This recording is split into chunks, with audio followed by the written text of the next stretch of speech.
So in this Burnout Extra, I'm going to introduce my 1957 Ford Ranchero.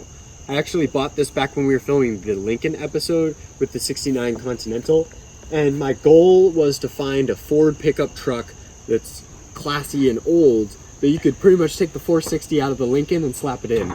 And what did I find? Not that, but I found this cheap on Craigslist. The 57s came with a 223 inline 6. They came with a 292 V8, and then it was something like a 312 or either a 272, something like that. I don't know. I think that those are the engines. I will have to Google it to really figure out the answers, but those are the ones that bolt up. My VIN number specifically came with an inline 6 223, so with an automatic transmission. So I don't want necessarily that in the car. I'd rather an 8-cylinder.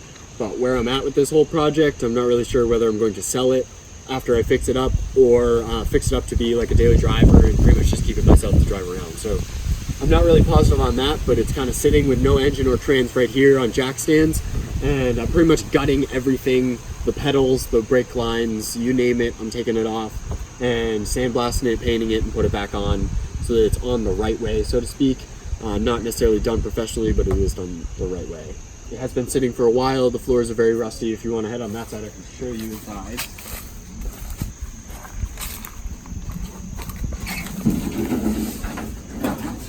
So as you can see right here, it's like there's lots of holes in the floor. Underneath this pan is even more rust that's rusting through the pans pretty much.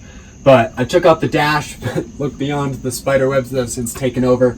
But I've taken out the dash, the heater core, all that stuff that belongs underneath, and I'm pretty much refixing it, buying parts that I need, stuff like that. In the end, ideally, this is all going to be painted, all going to be welded and patched up. Right now, it's all about just stripping it down to the frame.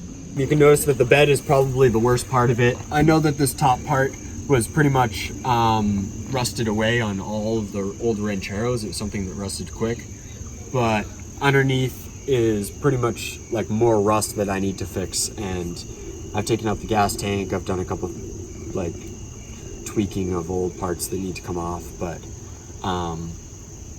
yeah, after that's done, ideally the tailgate will fit on and it will be back to a truck-like object, not just rusting through on everything. And I don't think so, but it looks like somebody got shot in our windshield, so that's pretty cool. So that's my Ford Ranchero as of now. It's obviously a big work in progress. I'm pretty much teaching myself metalworking along the way. Parts for an old 57 vehicle is getting harder and harder to find, and they're more and more expensive than ever before. And there were over 14,000, but under 15,000 of these 57 Rancheros made. So it's a pretty unique vehicle, pretty cool. Once it's on the roads, it will be even cooler in a way, but as I mentioned before, where I'm at as far as keeping it or selling it, I'm not really sure, but we'll see how it goes, and it's a learning experience along the way. So this is my 57 Ford Ranchero, and I'm sure that you will see it in an episode of Burnout, whether it's in the background or actually being worked on.